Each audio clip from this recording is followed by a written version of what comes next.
la République tchèque à l'Euro 2004 reste une des meilleures surprises de l'histoire de l'Euro, avec la génération Sech, Grigera, Ushfaluzi, Nedved, Poborski, Rosicky, Barros, Kohler, etc., etc. Bonjour à tous les amis, j'espère que vous allez tous très bien. Moi ça va très bien, très content de vous retrouver. Et comme vous l'avez deviné, on va revenir sur la superbe épopée de la République tchèque lors de l'Euro 2004. C'était il y a bientôt 20 ans déjà. Et je lui dis que c'est l'occasion parfaite de revenir sur cette superbe épopée, qui reste une des meilleures surprises de l'histoire de l'Euro. Et juste avant de démarrer, n'hésite pas à t'abonner et cliquer sur la petite cloche pour être informé de la sortie des prochaines vidéos, car ça aide beaucoup à faire grandir la chaîne. Et ça aide beaucoup pour le référencement, c'est très important. Et aussi, n'hésite pas à me suivre sur mes réseaux sociaux, Facebook, Instagram, YouTube, X, alias Twitter. Et cette fois-ci, c'est parti, ça démarre. Et comme je le disais en introduction, la République tchèque reste une des plus belles surprises de l'histoire de l'Euro. C'était il y a 20 ans déjà. Ça va faire bientôt 20 ans déjà. Et la République tchèque était très bien représentée dans les années 2000, avec la génération des Sech, des Grigera, Ushfaluzi, Nedved, Poborski, Rosicky, Barros, Kohler, etc., etc. Et on voit que cette République tchèque, c'est une grande nation à ce moment-là. Et on se dit qu'avant l'Euro 2004, à ce moment-là, au Portugal, la République tchèque peut être une des plus belles surprises, voire un des grands favoris à la victoire finale, vu les nombreux joueurs qui évoluent dans des grands championnats européens. Et pour le poste de gardien, on a bien évidemment Petr Sech, la légende du Stade Rennais, et qui remportera quelques années plus tard la Ligue des Champions avec Chelsea. Petr Sech au poste de gardien titulaire. En défense, on a du Grigera, Ushfaluzi, René Bolf, connu pour son passage à Auxerre, même si c'est fut assez court. Jan Kulowski, le latéral gauche de l'Udinese, qui passera entre autres par l'AS Roma, il me semble. Et dans la rotation en défense, on a du Hopchman, la future légende du Shakhtar Donetsk, et du David Rosenal, qui fera par la suite des passages au Paris Saint-Germain et au LOSC. Et au milieu de terrain, on a du costaud à ce moment-là, avec Pavel Nedved qui a remporté le Ballon d'Or un an plus tôt, en 2003. On a du Karel Poborski, qui était déjà présent avec l'équipe de République tchèque lors de l'Euro 96, où il a permis aux Tchèques d'atteindre les demi-finales en 96. Et aussi on a du Tomáš Rosicky, légende du Sparta, Sparta Prague, du Borussia Dortmund, et qui sera une légende d'Arsenal par la suite. On parle de Tomáš Rosicky. Et aussi on a et qu'est-ce qu'on a d'autre? On a aussi du Thomas Galasek, de l'Ajax Amsterdam. Et dans la rotation au milieu, on a du Vladimir Smisser, on a du Stefan Varouček. Et aussi, je ne sais pas s'il est un visage bien connu de la Ligue 1. Et aussi du Jaroslav Plazil, qui a été finaliste de la Ligue des Champions avec l'AS Monaco quelques semaines plus tôt avant de participer à l'Euro avec l'équipe tchèque. Et en attaque, on a bien évidemment le duo d'attaque redoutable Milan Baros et Jan Kohler. Il me semble que ça se dit Baros en slave, je ne sais plus. Excusez-moi si la prononciation n'est pas très très bonne. Désolé, je m'excuse d'avance. Et dans la rotation d'attaque, on a du Marek Heinz, etc. etc. Et on revient sur la phase de groupe, avec la République tchèque qui se retrouve, si j'ai bonne mémoire, dans le groupe, je crois que c'est le D, avec l'Allemagne et les Pays-Bas, et aussi la Lettonie, ce qui fait que les Tchèques se retrouvent dans le groupe de la mort, et on se dit que là, aïe, ça va être compliqué pour les Tchèques face aux Néerlandais et Allemands, mais vu l'équipe qu'a la République tchèque à ce moment-là, c'est mal les connaître, je vous le dis, Et la République tchèque va démarrer par une victoire face à la Lettonie, 2-1, avec notamment un but de Milan Baros. Et ensuite, lors du deuxième match, c'est vraiment spectaculaire. Et avec le match de la République tchèque face aux Pays-Bas. Et pourtant, les Tchèques étaient vraiment mal barrés à ce moment-là, puisque les les Néerlandais avaient ouvert le score en première période grâce à des buts de Wilfried Bouma hein, et de la star de Manchester United, hein, Ruud van Nistelrooy. Hein. Et après, il faut dire qu'en face de ces, faut dire qu'en face, hein, les Pays-Bas ont quand même du costaud avec du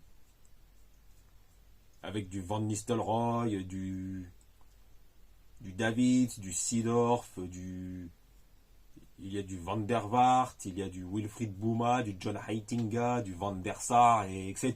Et, etc. Hein. Et on se dit que les Pays-Bas vont bétonner en défense hein, et ils vont pour mieux gérer le 2-0. Mais là aussi, c'est mal connaître les Tchèques, hein, puisque les Tchèques vont revenir dans la partie hein, en seconde période grâce à des buts de Milan Barros hein, et de Jan Koller, le duo d'attaque redoutable de numéro 9. Et aussi, et par la suite, c'est Vladimir Smisser hein, qui marquera le but si j'ai bonne mémoire, le but du 3-2 hein, qui offre la victoire aux Tchèques à la surprise générale face aux Néerlandais. Hein. Et il faut dire que c'est surtout le carton rouge de John Heitinga hein, qui relance le match, hein, on va dire. Hein. Et ce n'est pas la première fois que dans un match Pays-Bas-République tchèque que les Néerlandais finissent à 10. Hein. Puisque à l'Euro 2021, hein, c'était il y a 3 ans déjà, hein, Matthijs de Ligt prendra un carton rouge et prendra aussi un carton rouge en huitième de finale hein, face à la République tchèque. Hein, et laissera les Néerlandais à 10 face aux Tchèques. Hein. Et donc, les matchs Pays-Bas-République tchèque, hein, il y a toujours au moins un carton rouge. Hein. Bon, ça c'était la petite histoire. Bon, mais bon, là c'est tout autre chose. Hein. Et après, on connaît la suite. Hein, les Tchèques vont l'emporter face à l'Allemagne et vont terminer premier de leur groupe à la surprise générale hein, devant les Néerlandais. Et ce qui fait que du coup, les Allemands passent à la trappe. Et après, la République tchèque va affronter en quart de finale le Danemark. Et là aussi, les Tchèques vont gérer tranquillement. Hein, en quart de finale, en s'imposant 3-0. Hein, avec des buts de Milan Barros et de Jan Koller. Hein, et là, le duo d'attaque a été vraiment redoutable à ce moment-là. Hein. Et je dirais que c'est à ce moment-là le meilleur match du duo d'attaque Barros-Koller. Hein. Et dans ce match-là, hein, si Barros et Koller ont marqué, hein, Karel Poborski et Pavel Nedved ont participé grandement à la victoire des Tchèques face aux Danois en quart de finale. Hein, et ont été très importants hein, dans ce match. Et en demi-finale, oui c'est ça, en demi-finale, hein, la République tchèque va affronter une autre surprise hein, de ce tournoi. Hein.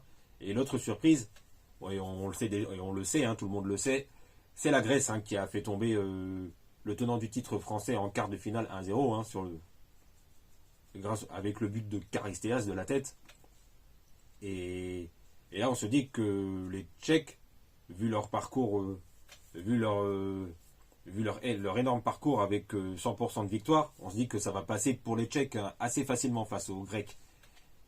Et pourtant là, c'est mal connaître les Grecs, les amis. Hein, puisque là, le score ne bougera pas de tout le match dans le temps réglementaire. Hein, et aussi dans le temps additionnel, le score ne bougera pas, restera à 0-0. Hein, mais c'est en prolongation que tout va basculer. Hein, puisque là, cette fois-ci, la République tchèque ne pourra rien y faire face à la surprise grecque. Hein. Et c'est Traianos Delas hein, qui offre la qualification à la Grèce en finale hein, de l'Euro 2004 en mettant fin au parcours de la République tchèque. Hein.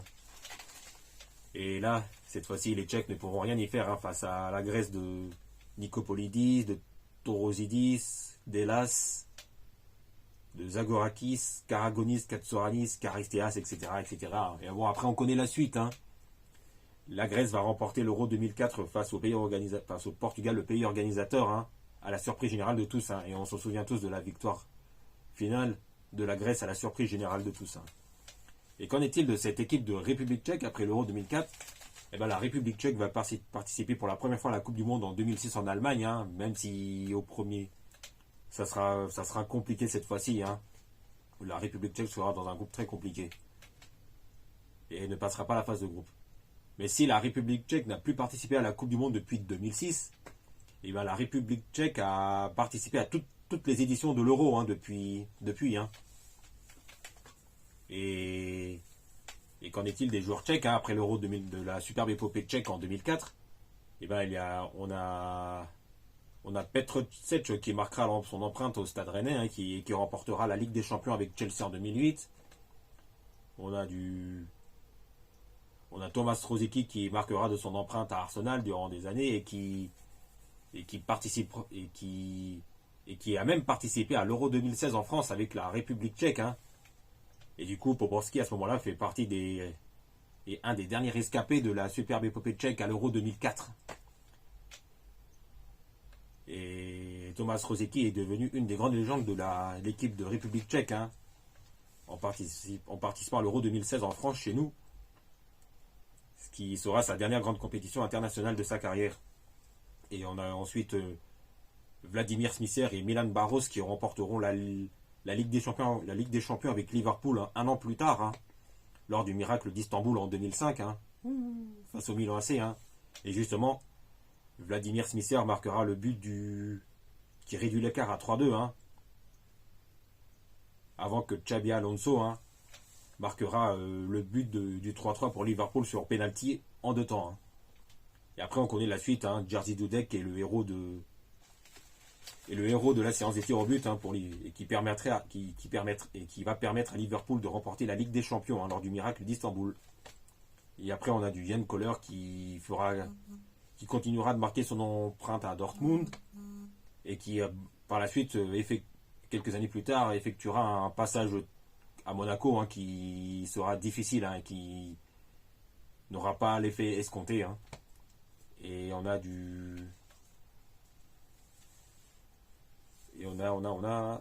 David Rosenal, hein, qui marquera qui sera un des piliers du Paris Saint-Germain en défense centrale, hein, et notamment aussi du LOSC. Hein.